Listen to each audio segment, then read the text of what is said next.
한번 따라 하실까요? 사람의 영광보다 하나님의 영광을 더 사랑하십니까? 누구의 영광보다?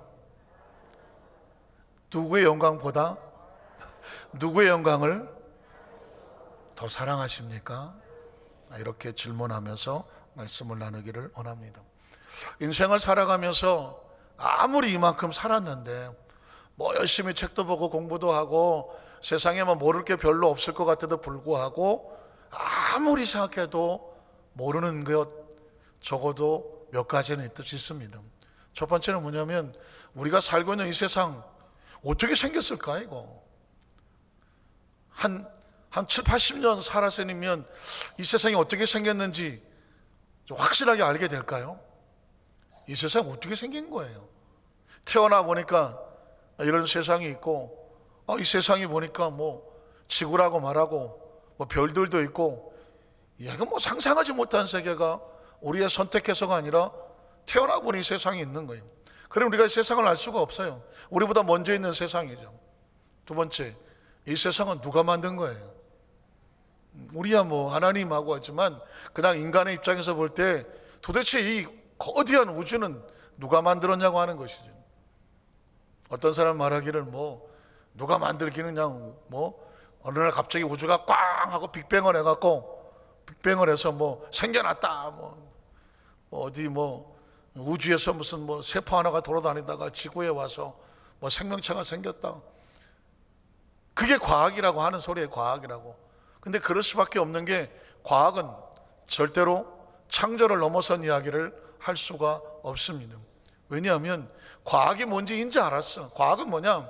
하나님 만들어 놓은 이 세계에 정확하게 움직이는 법칙을 발견하는 거죠. 그 법칙을 발견해서 가르쳐주는 학문을 과학이라고 말하는 거예요. 그러니 뭐 과학이 법칙을 넘어서서 알 수가 없는 거죠.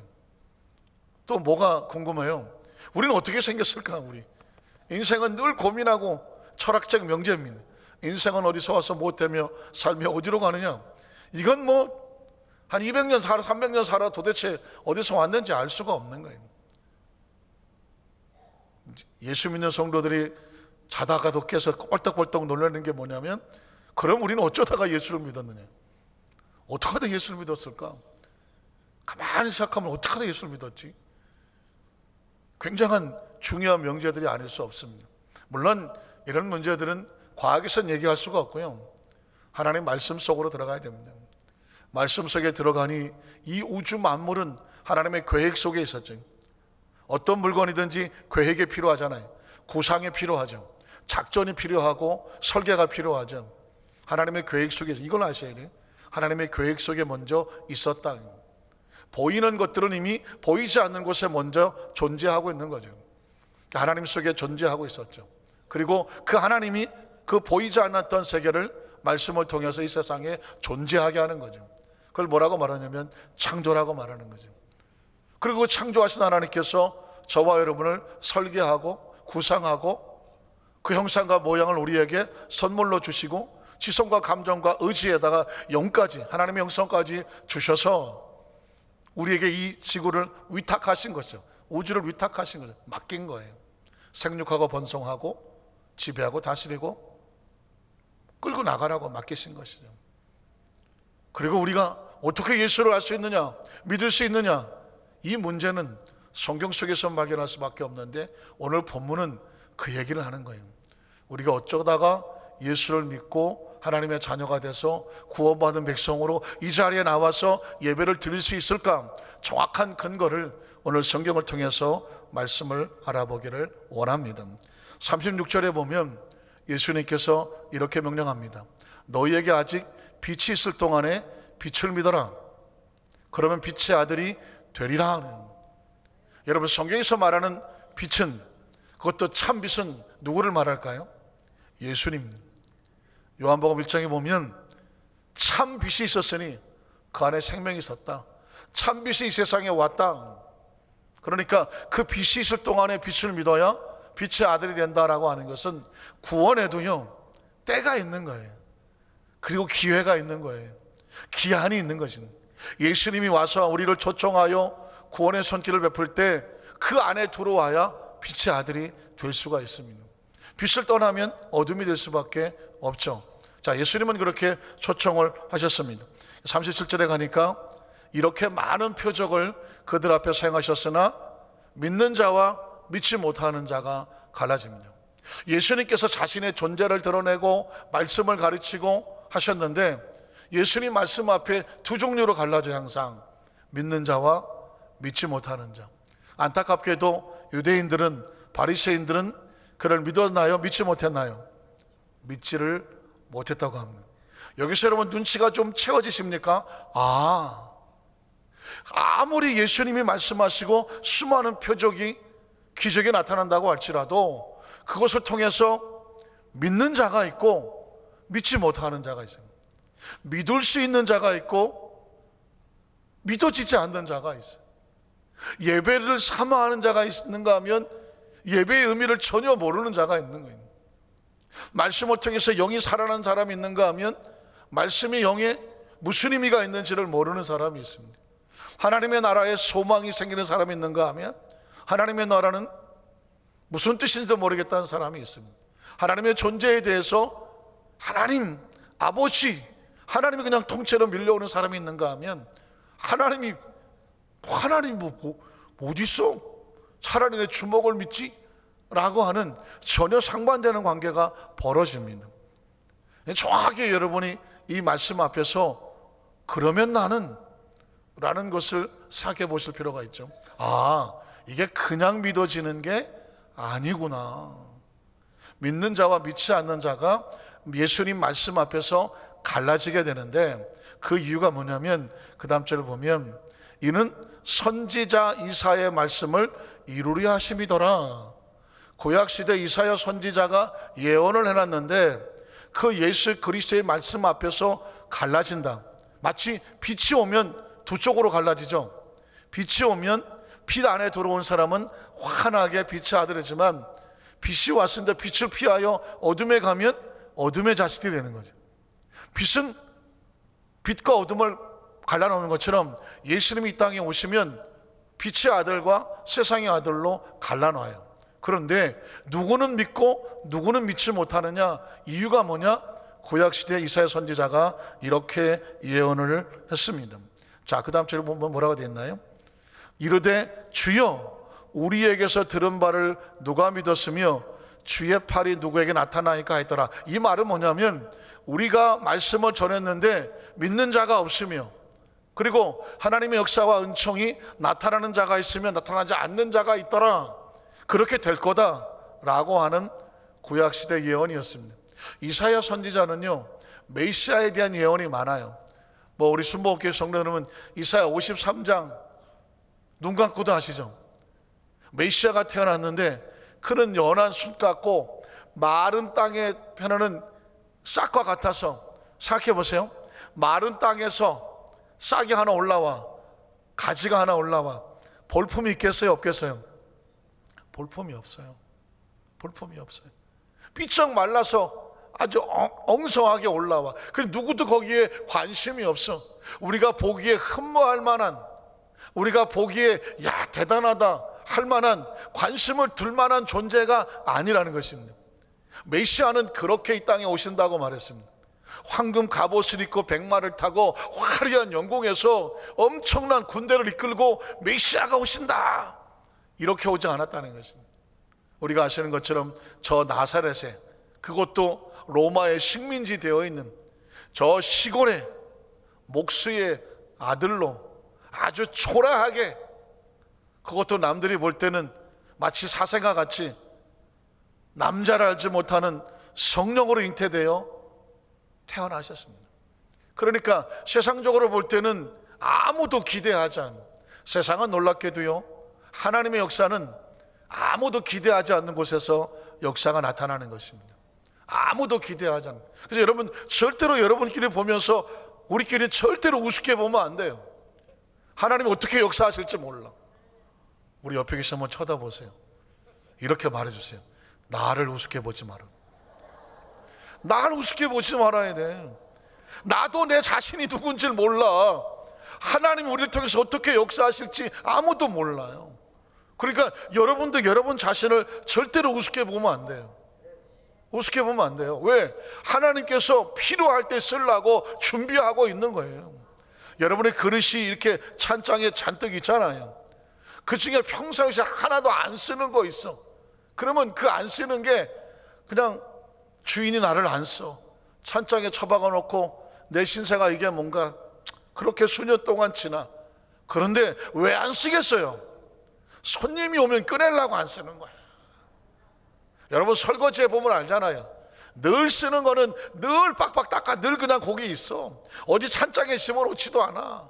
옆에다가 설거지하는 그 망 같은 데다가 올려놔. 물 빠지라고. 왜 이렇게 잘하느냐? 제가 전문가라서 잘하는 거예요. 접시는 접시대로 있고 엎어는 엎어놓는 대로 있고 칼은 칼 놓는 대로 있고. 저는 설거지하는 게 얼마나 좋은지 몰라요. 왜 빡빡 씻으면서 스트레스도 해소이 되고. 아니 설거지 참 좋더라고요. 왜? 내가 먹는 밥그릇을 갖다가 내가 닦는다.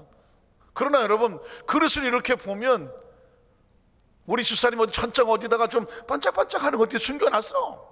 저걸 언제 쓰나. 나 쓰라고 오는 건 나한테는 안 써. 손님 올 때 내놓으려는 귀한 그릇이야. 필요할 때 쓰는 거예요. 하나님께서 저와 여러분을 언제 쓰실지 몰라. 예수님이 오셨다고 뭐 난리가 났지 않아요? 천사가 나타나고 뭐 동방의 박사가 오고 뭐 난리가 났어. 그러나 30년 동안 아무 일도 없었어. 30년 동안 아무 일도 없었다니까. 메시아가 왔는데 30년 동안 도대체 아무 일도 없었다니까요. 얼마나 실망했겠어요. 아니 뭐가 왔나 보다 하고. 그 목자가 아마 그날 밤에 예수님의 그 탄생 소리를 듣고 가서 경배했던 목자들, 저 멀리서 왔던 동방의 박사들, 야 이제 메시아가 나타나, 하나님께서 놀라운 역사 행하실 거다. 30년을 기다려도 아무 소식도 없어. 아마 돌아가실 분들이 돌아가셨을지도 몰라. 그러나 여러분 30년 되니까 메시아가 선포를 하는 것입니다. 주의 영이 나에게 임하셨으니 내게 성령을 부어주시고 포로된 자를 자유케 해라. 눌린 자를 자유케 해라. 병든 자를 고쳐라. 신원의 소식을 전해라. 언제 우리 때가 오는지 몰라. 한번 따라하실까? 언제 우리의 때가 올지 모릅니다. 언제 때가 올지 몰라. 절대로 절망하고 좌절하면 안 돼요. 내가 이 나이에 쓸지 누가 알겠어. 모세는 80이 하나님께서 찾아오셨다니까. 언제 쓸지는 모르는 거예요. 중요한 건 쓰시면 되는 거예요. 쓰시면 되는 거예요. 그러니까 우리끼리는 절대로 서로 비판해도 안 되고 정죄도 안 되고, 아유 저 사람이 뭘 하겠어, 뭘 할지 몰라, 다 써. 제가 신학교에서도 강의를 해보고 많은 후배들도 있는데, 그때 강의할 때나 많은 후배들이 보면 뭐 판단하는 건 아니지만 아유 좀 부족해 보인다. 근데요 깜짝깜짝 놀라. 나중에 훗날 사역하는 것을 보면 이야 이건 뭐 내가 상상할 수 없는 그런 일들을 전 세계에 나가서 사역을 하고 있더라고요. 그러니까 여러분 하나님의 비밀을 알고 있는 주의 종이든 우리 장로님들이든 아니면 뭐 재직들이든 성도들이든 우리의 자녀이든 교회학교 누구를 막론하고요, 그리스도의 비밀이 숨겨져 있는 사람은 하나님이 언제 쓰실지를 모른단 말이죠. 오늘 주님께서 우리에게 말씀하시는 것도 우리가 서로에게 누가 누구에 대해서 함부로 말할 수가 없는 처지는 뭐냐면 하나님의 신비가 우리 속에 담겨져 있기 때문에 그렇습니다. 자 39절에 가보니까 그들이 능히 믿지 못하는 이유가 있다고 말했습니다. 그들이 능히 믿지 못하는 것은 이 때문인데, 왜 믿지 못하는 사람은 왜 못 믿을까요? 곧 이사야가 다시 일러스되, 넘어갈까요? 자, 그들의 눈을 멀게 하시군.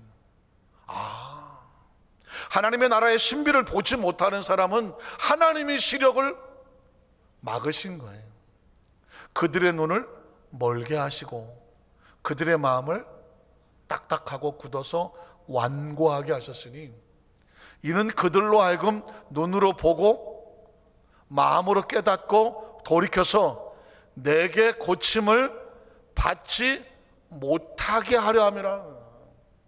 이 말은 뭐냐면, 뒤집어서 말하면, 우리식으로 표현하면 우리의 눈을 열어주시고 마음에 은혜가 들어오게 하시고 깨닫고 돌이켜 고치려 하심이더라. 그렇게 하시는 사람이 있고, 혹시 고침받을까봐 아예 눈을 멀게 하고 마음을 딱딱하게 하고 돌아오지 못하게 하는 사람이 있습니다. 이게 여러분 얼마나 불쌍한 것입니까? 얼마나 불쌍한 사람입니다. 못 믿는 사람은, 안 믿는 사람은 이유가 있는 거예요. 믿을 수 있는 은혜를 하나님이 막으신 거야. 우리가 믿을 수 있는 것은 뭐냐면, 우리가 똑똑해서 믿은 것이 아니라 믿을 수 있는 마음의 눈을 열어주신 거예요. 마음을 열어주시고 깨닫게 해주시고 고쳐주시려고 작정하신 거예요. 여기서 우리가 거꾸로지는 겁니다. 믿을 수 있는 게 은혜야. 믿을 수 있는 게 은혜예요.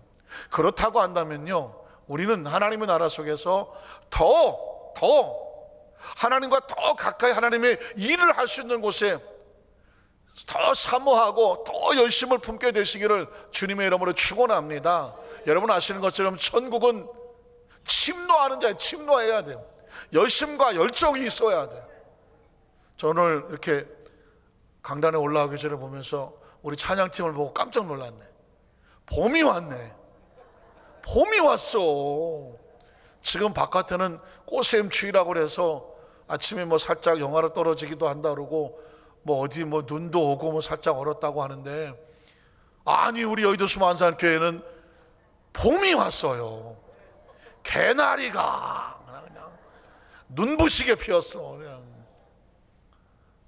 잎사귀가 초록색 치마가 아니라서 그렇지 파란색 치마를 넣어서 그냥 깔맞춤을 하시고, 마음은, 제가 마음이 너무 뜨겁더라고. 뭐라도 열심히 해보시려고 또 옷도 이렇게 맞춰 입어서 단합된 모습과 헌신의 모습으로 하나님을 찬양하는 거니까 오늘따라 엄청 잘하게 들려. 그날 뭐 여태까지도 잘하셨지만 뭔가 마음을 다지고 하나된 모습으로 헌신하고자 하니까 엄청 잘하게 들려. 박수 한번 할게요. 아이고. 여러분 뭐라도 해야 돼. 한번 따라하시고 뭐라도 하자. 뭐라도 하자. 전 개인적인 그 목회나 신앙이나 제가 가지고 있는 어떤 신념 중에 하나가 뭐냐면 뭐라도 하자는 거예요. 왜 그런지 아십니까? 하나님은 뭐라도 해야 뭘 줘. 노는 사람에게는 뭘 아무것도 못 줘. 그런데 뭐라도 하려고 하는 사람에게는 너 공부하고 싶으냐? 지혜 주셔야죠. 너 뭐 하나님 역사가 나타나고 싶으냐? 능력을 주시죠. 하나님 말씀을 잘 전한 자가 되길 원합니다. 그래, 말씀 속에 하나님 눈을 열어주셔서 자꾸 깨닫게 해주셔야 돼요. 우리 교회, 우리 성도도 하나님 앞에서 정말 착하고 충성되어 뭔가 하는, 전도하고 선교하고 구제하면서 영혼 살리는 교회가 되기를 원합니다. 그러면 그 교회의 영혼을 살려라. 선교하며 구제하면서 생명을 살려라. 그리스도의 빛을 비춰라. 이게 뭐라도 해야 돼요. 뭐라도. 하여튼 간에 뭐라도 하려고 하면, 여러분 기억하십시오. 하나님의 나라는 일하는 자에게는 입에 망을 씌우질 않아. 뭐라도 하면 하여튼 간에 뭐라도 주려고 하나님 노력하시는 거예요. 역사하시고 운행하시는 거예요. 사실은 이미 주신 건데 우리가 뭐라도 하면 역사가 나타나요. 한번 따라하세요. 하나님께서는 우리에게 이미 다 주셨다는, 우리가 일할 때, 우리가 뭐라도 할 때, 사명을 지고 나갈 때 하나님 역사가 나타나는 것입니다. 믿으십니까? 그럼 뭐라도 열심히 해야 돼요. 그래야 여러분 그 일하는 사람들에게 역사가 나타난다. 믿지 못하는 사람은요, 뭘 하려고 해도 안 돼. 눈이 멀어서, 귀가 안 들려, 말이 안 돼. 그리고 마음이 완악해서 움직여지지가 않아요.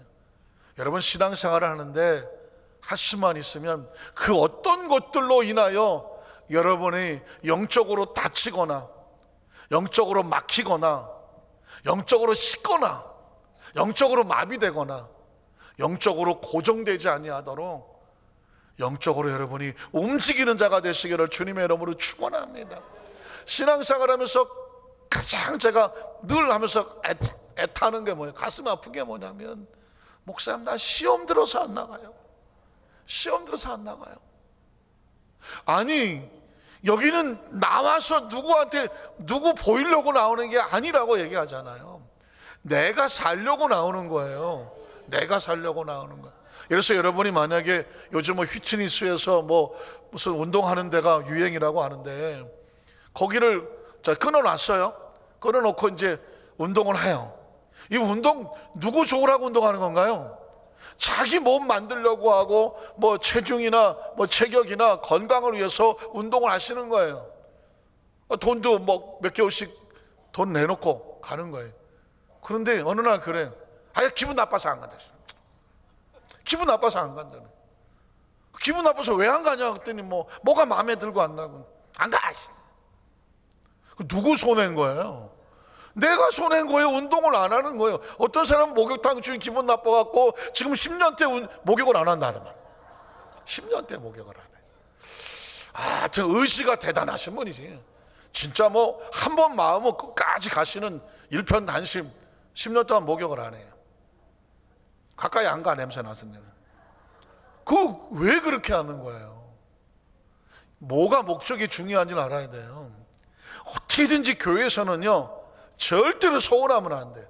삐져도 안 되고 기분 나빠도 안 돼. 왜? 그러면 뭐가 되냐면 이 감정이 내 영을 다치게 해. 영이 다쳐. 마음이 상하면요, 영이 흔들린단 말이죠. 영이 흔들려. 그래서 나 기도 안 해. 나 말씀 안 들어. 나 예배 안 들어. 봉사 안 해. 안 해. 어쩌라고 그러면. 그럼 뭐가 죽을 것 같아요? 영이 죽어요. 영이 죽어보세요. 마음이 절대로 안 편해. 영이 죽으면, 영으로 사는 사람은 영이 죽으면 마음이 늘 괴로워. 뭔가 답답하고. 마음이 안 좋으면 몸은 건강하겠어요? 몸이 안 건강해요. 그래서 여러분, 그래서 요한 3서 2절 딱 말하잖아요. 사랑하는 자야 내 영혼이 잘 돼야 돼. 그래야 네가 범사에 형통하고, 그 다음에 어떻게? 강건하면. 그래서 뭔가 마음이 서운하고 섭섭하고 오게 되면 원인은 바깥에 있지 않아요. 이게 마귀가 내 영적으로 더 무너지게 하려고 누굴 통해서 내 마음을 서운하게 하거나 섭섭하게 하는구나. 그럴 때 어떻게 하냐? 그럴 때 기도를 올라가거나 금식만 하는 거예요. 금식하거나 작정해서 기도하거나 해서 내 영을 내가 살려야 돼. 하나님 앞에서 엎드려서. 영이 살면 어떤 일이 벌어지냐면, 그땐 영 안이 열려지기 때문에 상대방에 대해서도 불쌍히 여기고 긍휼히 여기고. 그게 중요한. 그것 때문에 왜 내 영이 죽어? 무조건 내 영을 살려야 돼. 왜? 그래야 믿을 수 있는 눈이 열리고 마음이 부드러워지고 말씀을 깨달아지고 은혜가 돼요. 여러분 혹시 예배에 와서 앉으셔서 주여 눈물 나지 않아요? 주님, 내가 어쩌다가 이 바쁘고 힘든 가운데서 이 성전을 달려와서 앉아 있습니다. 그게 벌써 주여 한마디에 눈물이 나. 예배할 수 있음에 감사합니다. 찬양할 수 있음에 감사합니다. 기도할 수 있음에 감사하고 하나님 말씀에 귀를 기울이심에 감사하고 형편과 처지를 아시는데 내가 하나님 앞에 예물을 드리려고 이렇게 준비해서 드릴 수 있다는 것에 감사하고 내가 한 영혼을 위해서 같이 기도할 때 중보 기도할 수 있다는 것에 감사하고 아까 그 찬양을 부를 때도 찬양이 끝나자마자 눈물을 닦으신 분들이 계셨어요. 왜? 이 찬양은 그냥 부르는 찬양이 아니야. 내 안에 나는 주님 맞을 준비가 되어 있나? 나는 금보다 믿음이 더 중요한데 믿음보다 더 금이 중요한 것은 아닌가? 자신을 돌아보면서 주여 내가 온전히 주 앞에서 지혜로운 신부처럼 그리스도의 신부들처럼 준비된 자가 되기를 소원합니다. 그 짧은 찬양을 부르면서 이미 마음속에 다지셨을 거라고요. 이걸 은혜라고 말하는 거죠. 이게 마음에 닿지 못한 줄 알아요. 와서 앉아있는데도 딱 와서 예배 드렸는데도 아유 저 꼴 보고 싶으면 저 앞에 와서 앉아있어. 아유 내가 여기 왜 와서 앉아있던가 막 벌써 생각이 다른 생각으로 탁 생각하고 찬송을 불렀더니 아이고 더럽게 높아갖고 올라가진 않냐. 아유 3절까지 다 이거는 이게 마음이 안 좋으면 뭐든지 다 삐지는 거예요. 뭐든지 다 삐져. 왜 그럴까요? 이 마음은 흔들리는 물그릇 같아서 사람이 흔드는 대로 흔들려. 마음을 믿으면 절대로 안 돼요. 마음은요, 이리 붙었다 저리 붙었다, 좋았다 나빴다 수도 없이 움직여. 이거 흔들려서 이게 못 살아. 이거 못 쓰는 어지러움이 있어갖고 영으로 살아야 돼. 영으로. 영은 말씀으로 붙잡고 사는 겁니다. 오늘 말씀을 가만히 보니까 그들이 믿지 못하는 이유는 뭐냐? 하나님이 막았어. 하나님 막았어. 우리가 믿을 수 있는 이유가 뭔지 아십니까? 하나님이 열어주셨어. 그게 놀라운 거예요. 42절을 한번 볼까요? 41절 볼까요? 41절 보니까 이사야가 이렇게 말한 것은 주의 영광을 보고 주를 가리켜, 자, 내가 열어주고 내가 막았다는데 그건 바로 예수님을 보고 이사야 선지자가 예언한 것이라고 말했습니다. 자, 42절에 보면 이 믿음에도 두 종류의 믿음이 나옵니다. 그러나 그 많은 관리 중에서 예수를 믿고 나오는 자가 있었다고 말했습니다. 놀라운 사실이죠. 많은 관리 중에서 그를 믿는 자가 꽤 많았다고 말했습니다. 그런데 문제는 뭐냐면 그 다음 절입니다. 바리새인들 때문에 드러나게 말하지 못. 내가 예수를 믿는데도 믿는다고 말을 못해. 속으로는 믿는데 그 자기 상급자들과 그 바리새 그 지파들이 무서워서 혹시 내가 예수 믿는다는 걸 알면 내가 있는 관리 이 직책에서 나를 쫓아낼까 봐 예수를 믿는다고 말하지를 못한다고 말했습니다. 이런 유대인들이 자기들을 출교를 당할까 봐 두려워함이라고 말했습니다. 여기서 부딪힘이 나오죠. 예수를 믿는다는 것을 당당하게 세상에 말할 수 있는 사람과 다른 어떤 요건 때문에 말하지 못하는 사람이 있습니다. 그런데 그것을 43절에 보면 이렇기 때문이라고 말하고 있습니다. 그들은 사람의 영광을 하나님의 영광보다 더 사랑하였기 때문입니다. 신앙의 두 종류 사람이 있네요. 하나님의 영광을 위해서 혹시 사람에게 손가락질을 당하던, 혹시라도 놀림을 당하던, 손해를 당하던, 희생을 당해도 기꺼이 하나님의 믿는 믿음을 지켜내는 사람은 사람의 영광보다 하나님의 영광을 더 사랑하는 사람이라고 말하고, 예수를 믿는 척은 믿기는 믿는데 세상에 드러내지 못하고 이 눈치 보고 저 눈치 보고 두려워서 드러내지 못하는 사람은 이유가 있어요. 그 사람은 하나님의 영광보다 사람의 영광을 더 사랑하였기 때문이라는 것입니다. 말씀을 정리하기를 원합니다. 성경은 때로 우리를 축복하지만 때로 성경은 우리에게 도전을 합니다. 당신은 사람의 영광을 하나님의 영광보다 더 사랑하십니까? 아니면 당신은 그 어떤 희생과 그 어떤 시련과 어떤 감정적인 어떤 환경적인 어떤 것보다도 하나님의 영광을 위해서 기꺼이 다른 것으로부터 영향을 받지 아니하고 나올 수가 있겠습니까? 라고 묻는 겁니다. 이미 예수님을 구주로 믿으신 분들은 아멘 하시기 바랍니다. 이 말은 믿지 않는 자에게 도전하는 게 아니에요. 마치 관리들처럼 믿었으나 세상에 드러내어 빛을 발할 수 있는 그리스도이냐, 아니면 믿기는 믿었으나 이런저런 이유를 대고 스스로 갇혀 있거나 감추거나 뒤로 물러서 있거나 주저앉아 있거나 어느 쪽에 있느냐가 우리에게 묻습니다. 결국은 뭐예요? 사람의 영광보다 하나님의 영광을 더 사랑해라 합니다. 한번 따라 하실까요? 너희는 사람의 영광보다 하나님의 영광을 더 사랑해라 합니다. 그렇게 하기를 결단하십니까? 각오하십니까? 그러면 지금 여러분을 묶고 붙잡고 어떤 모습이든지 하나님 앞에 더 드러내고 나가서 열심히 하고자 하는 걸 가로막는 모든 것들로부터 빠져나오십시오. 튀어나오십시오. 그 어떤 것들도 여러분이 믿음과 은혜 생활을 하는 데 있어서 방해되고 있는 것들로부터 자유하시란 말입니다. 누구 때문에 속상해 힘들어? 그것에서 빠져나오셔야 돼. 난 이것 때문에 못해. 빠져나와야 돼. 예전에 그 열정적인 모습 찾아야 돼. 뜨겁게 기도하고 은혜 받으면서 믿음으로 살고 영혼을 사랑하면서 주님, 내가 주님밖에 모릅니다라고 했던 그 은혜 받던 열정으로 다시 나와야 돼요. 만약에 그 어떤 곳으로부터 여러분이 나름 핑계를 대고 난 이것 때문에 라고 말한다면 그게 사람의 영광이에요. 그게 사람이에요. 그것 때문에 하나님 앞에 더 일을 못하겠다면, 그것 때문에 하나님 앞에 더 열심히 못하겠다면, 그것 때문에 내가 더 하나님 앞에 나가야 될 길을 주저하고 있다면 그건 사람의 영광을 하나님의 영광보다도 사랑하기 때문이에요. 하나님은 그걸 원하지 않으셔요. 하나님은 그 어떤 처지에 있든지 튀어나와, 빠져나와, 일어서 걷어차. 하나님의 영광이 최우선이야. 그래야 하나님께서 말씀합니다. 그 사람은 사람의 영광보다 하나님의 영광을 더 중히 여기는 자다, 사랑하는 자다. 그게 바로 크리스찬 아니겠습니까? 오늘 저와 여러분의 신앙생활 나가는 가운데 별의 별일 다 있습니다. 별의 별일 다 있어요. 정말 별 거지 같은 일도 많고 더럽게 속상한 일도 많고 정말 별게 다 있어. 별게 정말. 그건 왜 그러냐면 장애물이에요.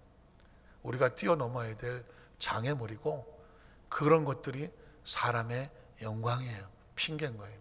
그걸 뛰어넘어서 나와라. 그게 빛으로 나와야 빛의 아들이 된다. 우리 안산교회 모든 성도들이 하나님의 영광을 더 중히 여기고 빛의 자녀가 되시기를 주님의 이름으로 축복합니다.